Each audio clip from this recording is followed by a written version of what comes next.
What is up? We are back with more gun news here on John Crump News, where we talk about news every day-ish, maybe.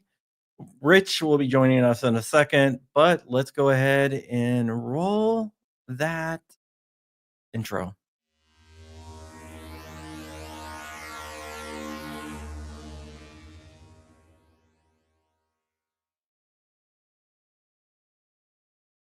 Thank you for joining me, Rich. People have been writing me asking where you've been. Busy. It's tough being unemployed. Yeah, I've been busy with day job stuff. I may have a day job also. Oh, awesome. I didn't talk to you about that, but congratulations. Breaking news, Rich have a day job. All right, this case is Firearms Policy Coalition versus Bondi, and it's out of the Northern District of Texas, the Fort Worth Division, and the judge on this case is the Honorable Reed O'Connor. And anytime I see Reed O'Connor's name on a court case, I rejoice. It's as good as Clarence Thomas. You think they hang out? You think they're going to like picnics and barbecues together? Probably not. I know who picnic and barbecue he does go to though.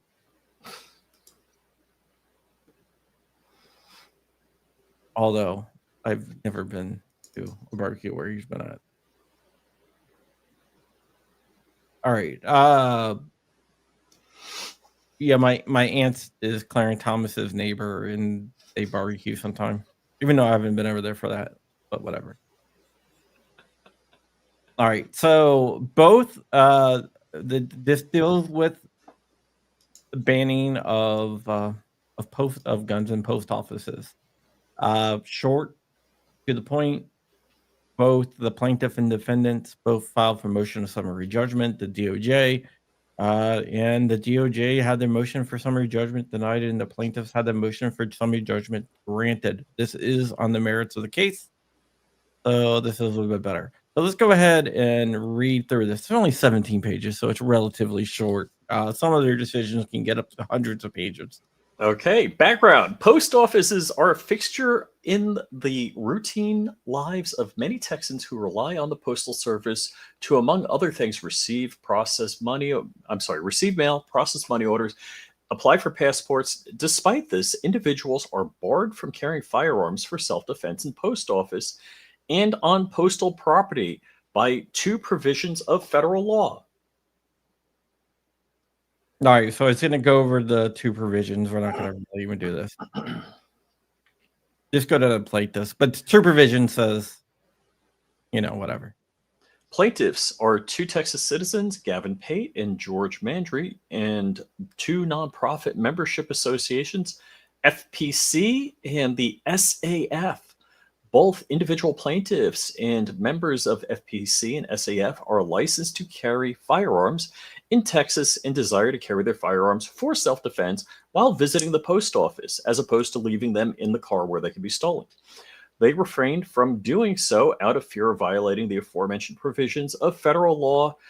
In turn, plaintiffs assert that this infringes on their Second Amendment rights, which it does. Plaintiffs brought this suit June 18, 2024 against Pamela Bondi in her official capacity as Attorney General of the United States, defendant or the government, asking the court to scroll up.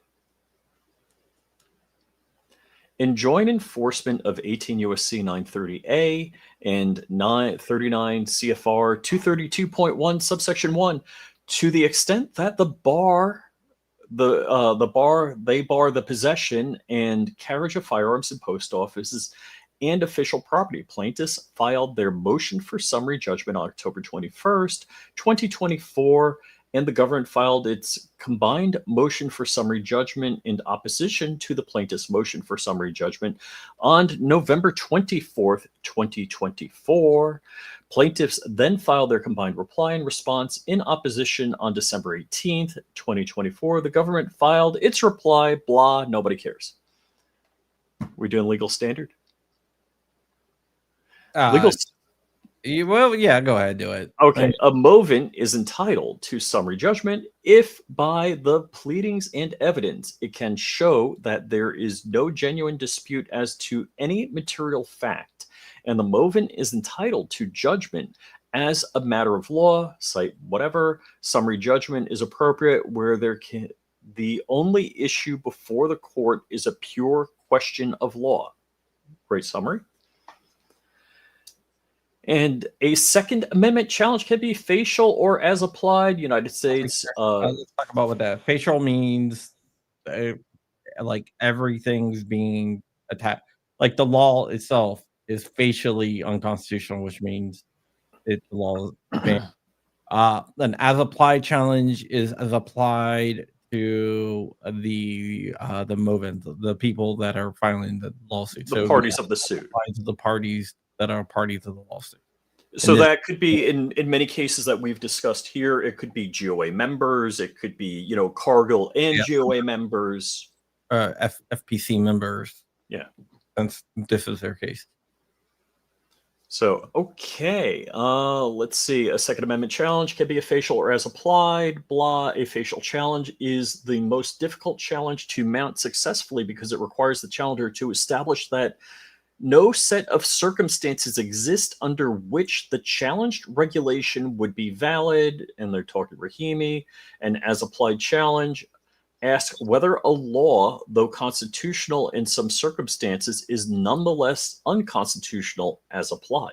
So basically, it's a lot harder to get a facial challenge, to win a facial challenge, just because the extent of a facial challenge is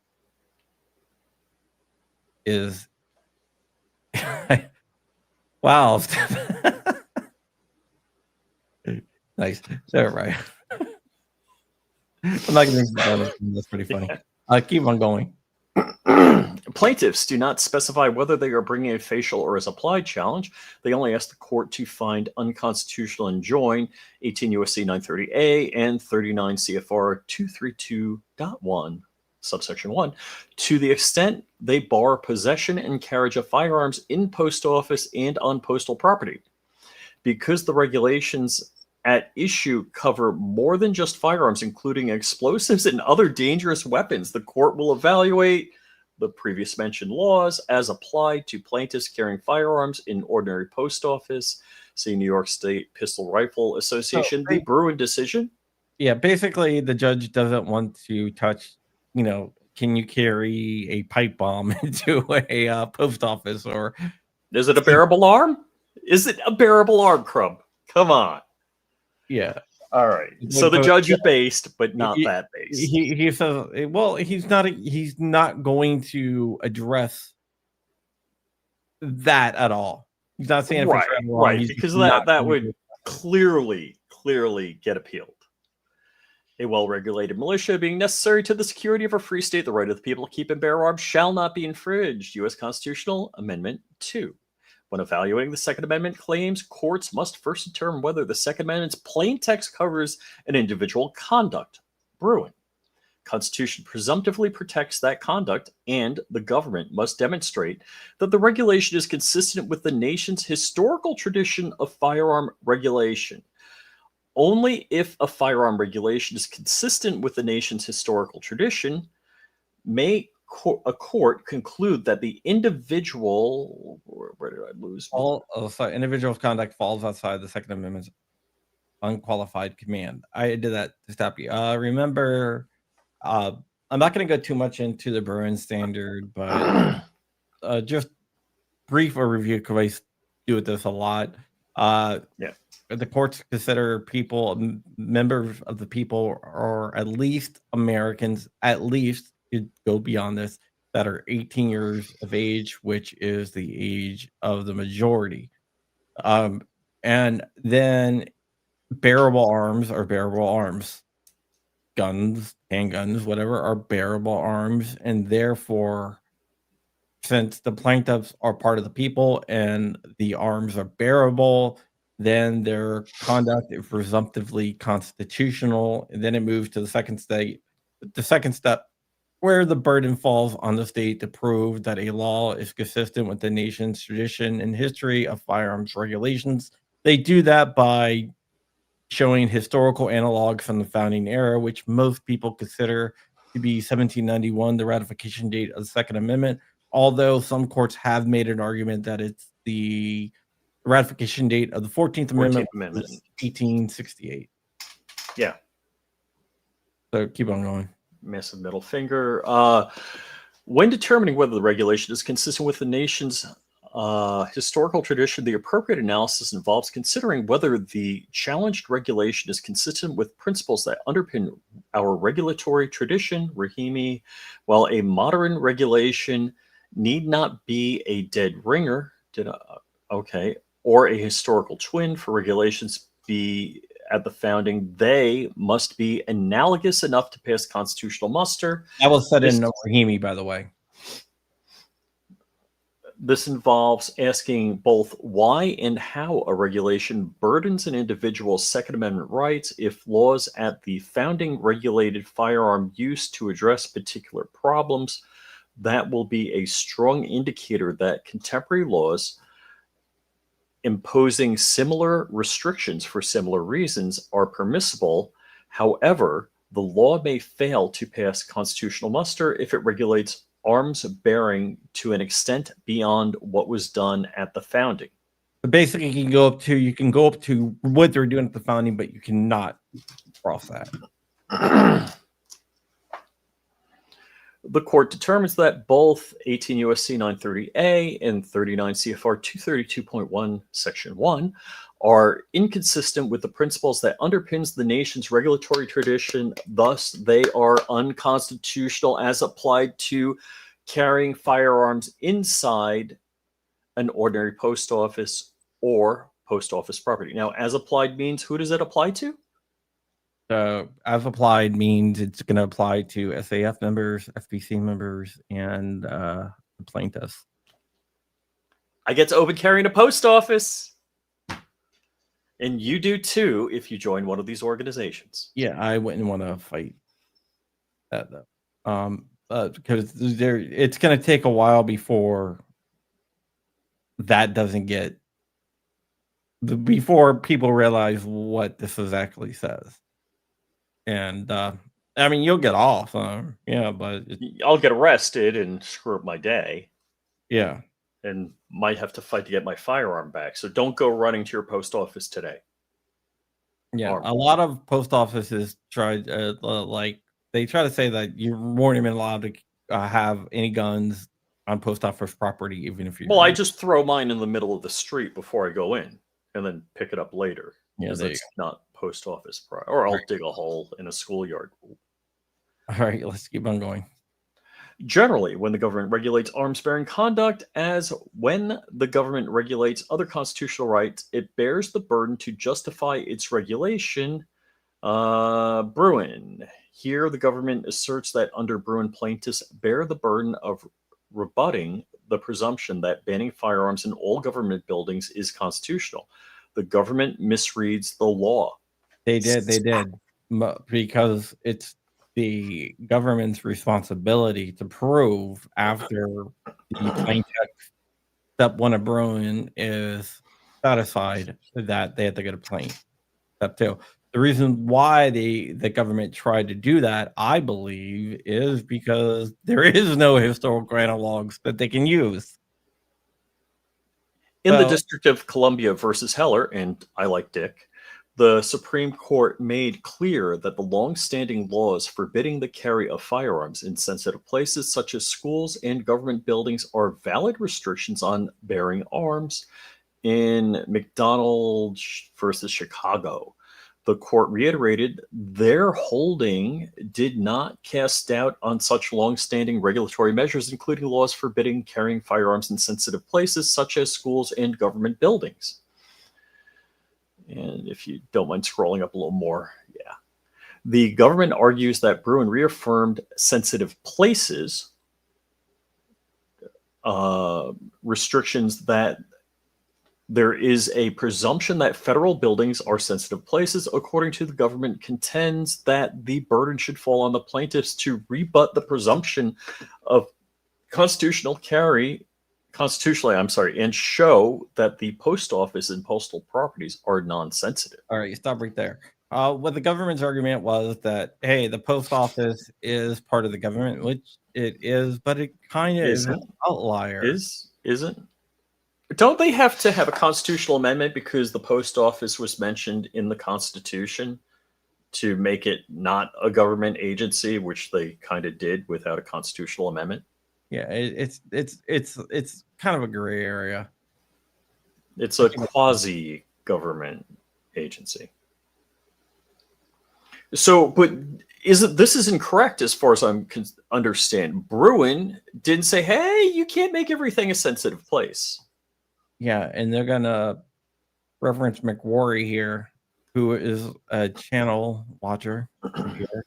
So, hi. Okay, the government cites. I wonder where they find all these plaintiffs at. I wonder. I wonder. They all seem to be my channel viewers for some reason. Chana member. The government cites to this court's opinion in McCrory v. Garland to support its position, case law. The court indeed observed that nothing in the Bruen majority disturbs Heller or McDonald, and that Bruen majority therefore seems to acknowledge the facial constitutionality of regimes requiring background checks and attendant waiting periods. McQuarrie dealt with enhanced background checks for those under 21 as put forth through John Cornyn's Bipartisan Safer Communities Act, which was a resolution, not a law. When the Fifth Circuit affirmed, it noted that Bruen continued to distinguish the treatment of prohibitions on keeping and bearing and ancillary firearm regulations such as background checks preceding sale. It emphasized that Bruen requires a historical showing by the government when the Second Amendment plain text covers an individual's conduct, and that the plain text covers the plaintiff's right to keep and bear arms. And it explicitly said that sensitive place laws are likely captured by the plain text of the Second Amendment. They directly impact the right to bear. Therefore, they are likely subject to Bruen's historical analysis. So basically, he's throwing it back on the government. Both, I'm not even going to cite the laws, prohibit carrying of firearms in post offices and on post office property. This is clearly the type of regulation covered in the plain text of the Second Amendment, not ancillary regulation like the regulation at issue in McCrory. So basically, they're saying the under 21 enhanced background thing was not a direct ancillary regulation. It wasn't, but this is definitely a proper main regulation, basic.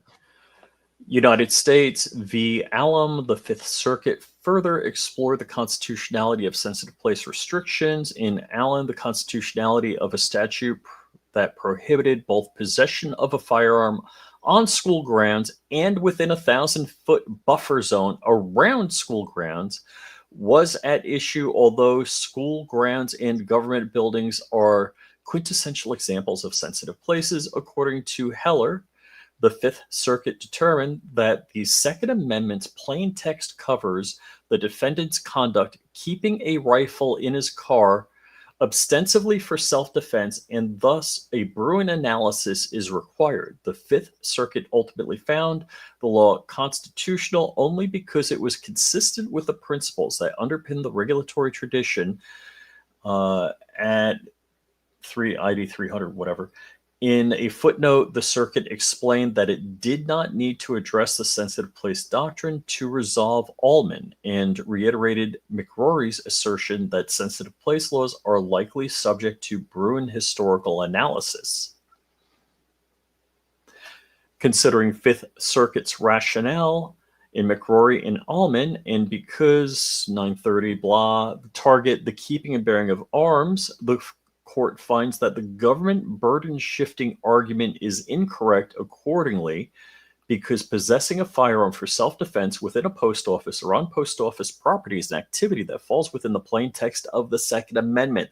The government must show that banning firearms within the post office or on post office property is consistent with the nation's historical tradition of firearm regulation. Bruen. Amen, brother. Thank you, Clarence Thomas. May you reign forever. Constitutional rights are established when the scope they were understood to have when the people adopted them. The Second Amendment was ratified in 1791. Yeah. Not later. So we're gonna skip all this right here. So basically, what the judge is saying is he's not buying into the 1868 thing. He's buying into 1791, which is probably the right time frame. The reason why 1868 is used a lot by liberal judges because they want it to be that way is because that was during Reconstruction era where a bunch of Jim Crow laws passed and there were a lot more gun restrictions, so they picked the racist period. Because the white Democrats wanted to lynch the freed slaves and have them not shoot back at them. Correct. They use that. If you ever read through any of these, most of the historical analogs that they use from those periods are racist gun laws. Racist AF, yes. And to answer the person, IVN 79, yes, I do like Dick Heller. He's a friend of mine. All right, keep on going. Post offices predate the founding of the United States. The first official mail service began in the American colonies in 1639. Office of the Historian Corporate Affairs of the United States Postal Service and American History 2, 2025. Hereafter. Basically, what he's saying is there were post offices back then and they didn't ban guns. That's a great one. Our nation has grappled with threats to mail carriers in post offices since the founding in 1792. Congress has enacted a law which prescribed the punishment by death to any person who shall rob the mail or shall steal and take from, wow, that's rough, from or out of post office any letter or packet. A few years later in 1799, Congress sought to protect postal employees by punishing a robbery of a postal employee in which a dangerous weapon was used with death if the robbery was successful, or if it was unsuccessful, with public whipping or imprisonment. Wow. That the founders were acutely aware of threats to the post offices and postal employees, yet choose to criminalize the offending behavior rather than banning firearms outright is telling. Dang. So basically, he goes through and like, hey, they could have done this very easily and they didn't do it. Great points. Therefore, the founders did not want guns to be banned at post offices, because if they did, they would have done it. This is not something like post offices isn't something new. Right. Post office is and he even gets into it a little bit later, because like 1972 was when they actually banned guns in post offices, which is way far away from the founding era. So much far away from the founding era that the government didn't even try to use that as a historical analog, because of it doesn't really work. The government did try to cite that pesky Northampton statute, which seems to be a statute that everyone... Wait, hold on. Northampton, like that's in Virginia. Northampton, right? No. It's Long Island with the Hamptons out on Long Island. No, from 1328 in the UK. I want to have Stephen on to discuss that, because that gets brought up a lot. 1398. It's 1328. So we're doing common law-ish? What's going on? Yeah, common law. I mean, the government sounds like a sovereign citizen. Reasoning by analogy, it is hard to see how post offices, while important, rise to the same level of importance or provide the same weighty government functions as legislative assemblies, polling places, and courthouses, absent a relatively similar historical analog.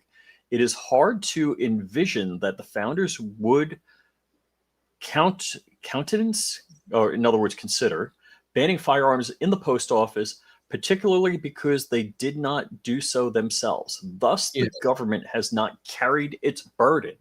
Yeah, so let's go to the Hail Mary attempt because this is kind of funny. That's great. That's the ultimate beatdown. In a Hail Mary attempt, the government argues that the Bruen analysis should not apply in this case because the constitutional dimensions are different here than in the Supreme Court's recent cases, namely because the government owns or at least leases the property at issue.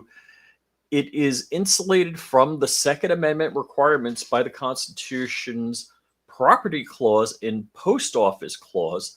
The government cites a handful of cases to support its position, but none stand for the proposition that the government, as a property owner, can bypass parts of the Constitution it deems unfavorable.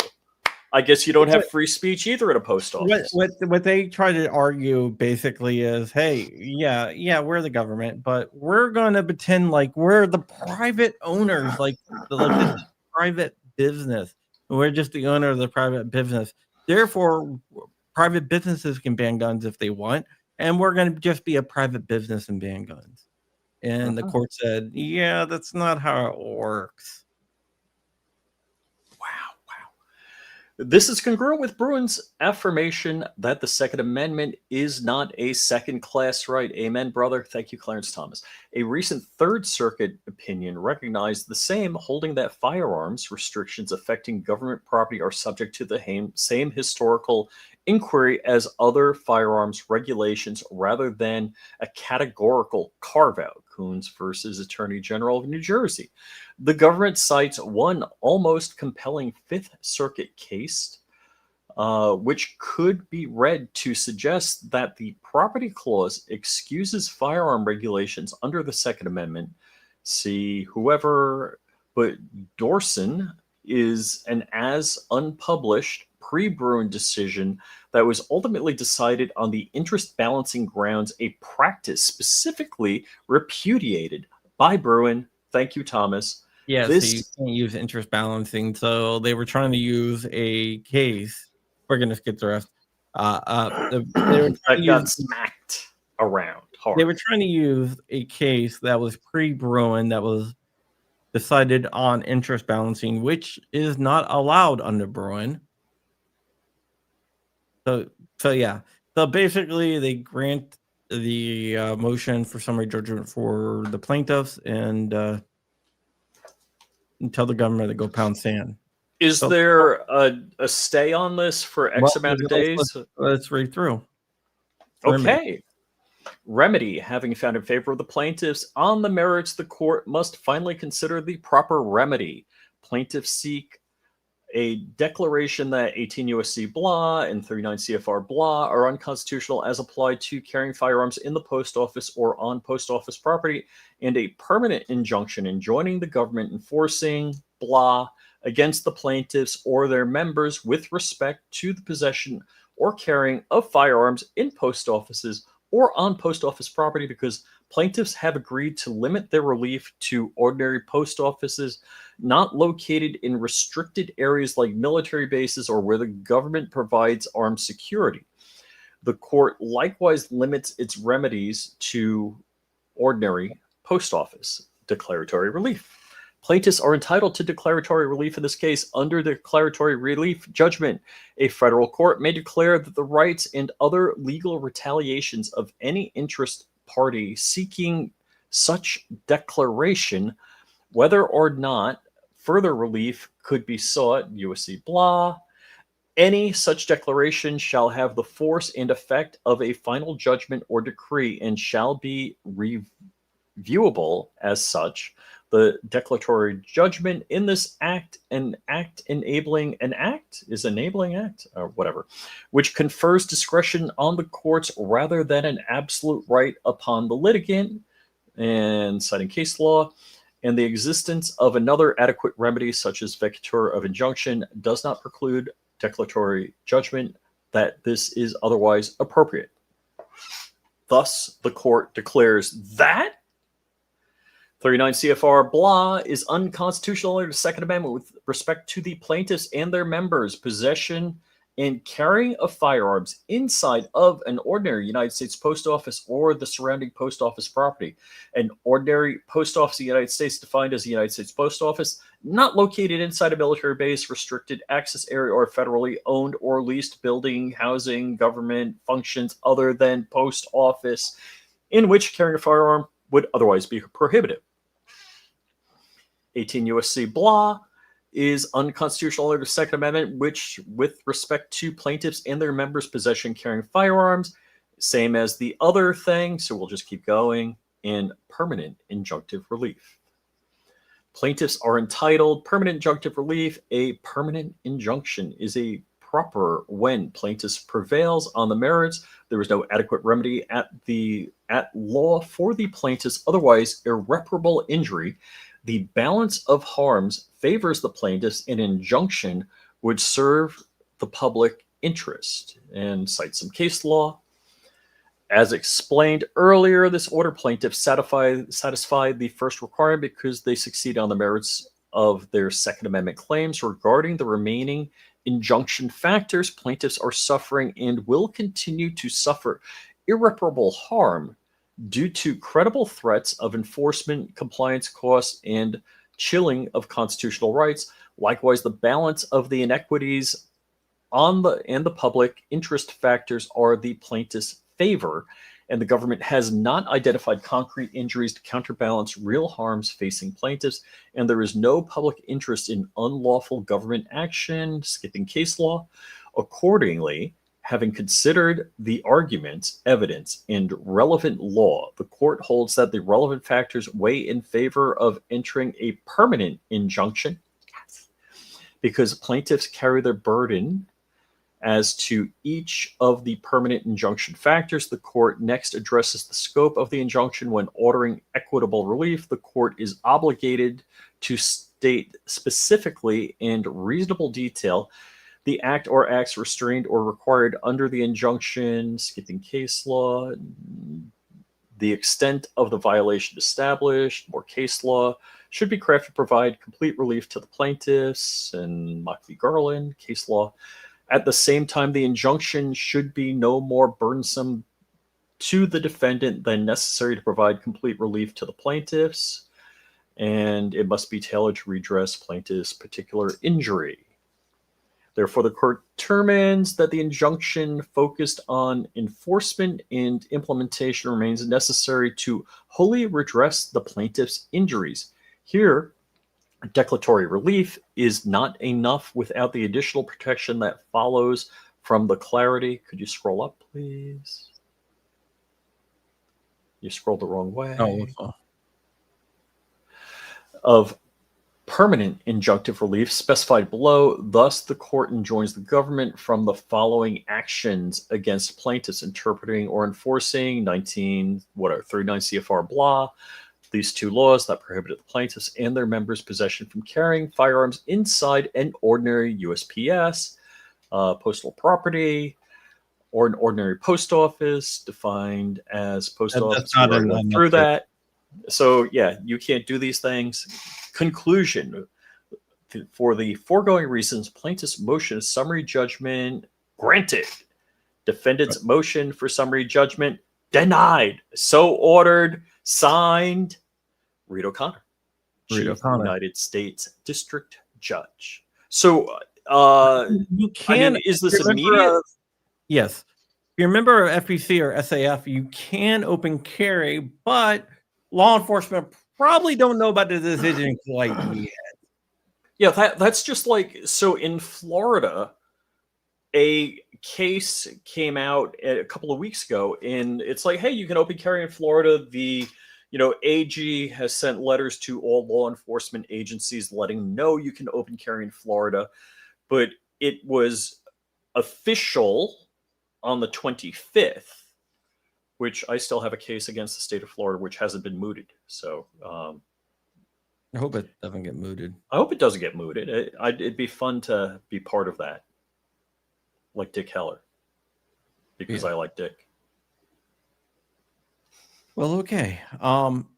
Yeah. So basically, this is what we expected. Cool. The government has a couple different choices here. First thing they can do is not appeal and just let it die, which I don't see them doing. Or they can appeal to the Fifth Circuit Court of Appeals, which I do see them doing.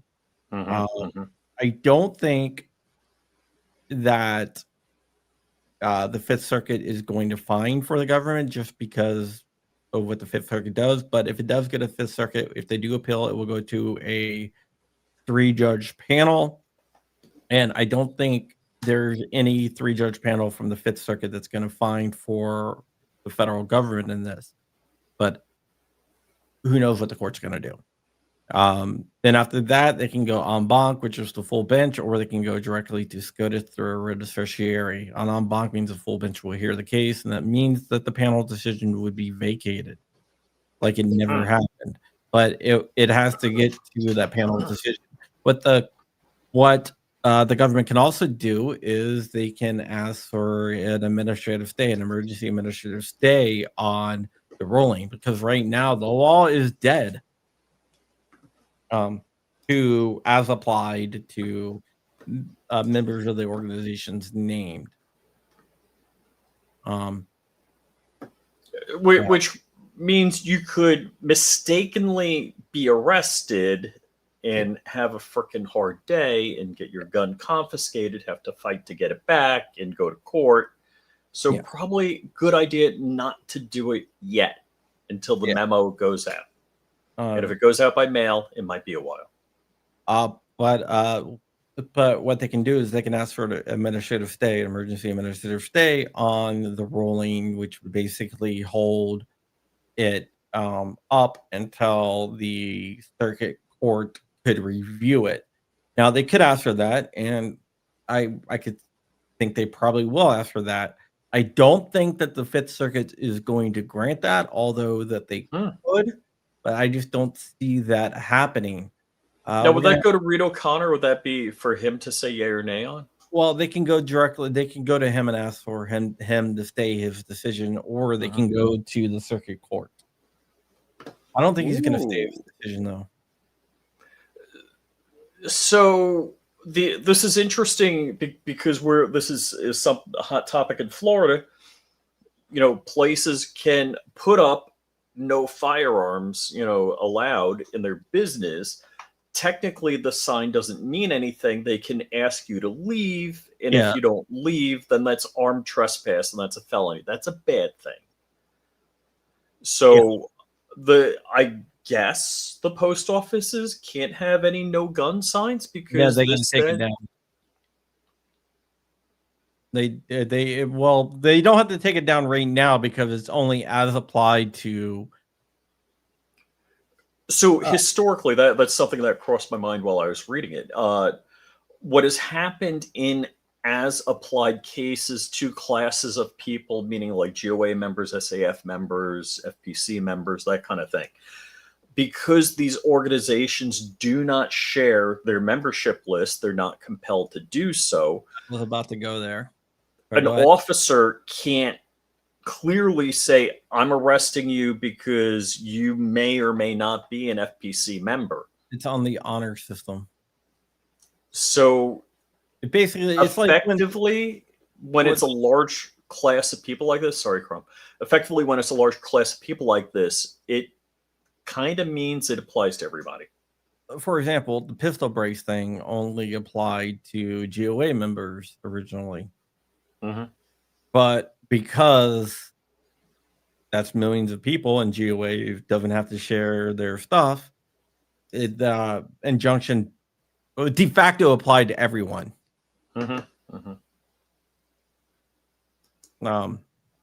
Now that's taken care of, and it's not really. I mean, it's that rule is dead.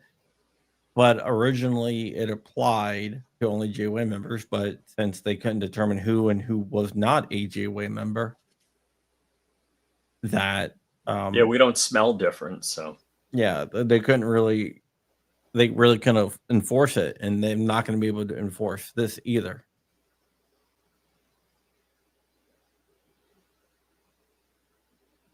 Yep. interesting. All right. Well, that is it, guys. Thank you so much. Remember, we are raising money for Pack 997 of the Scouts. The Scouts is a great organization.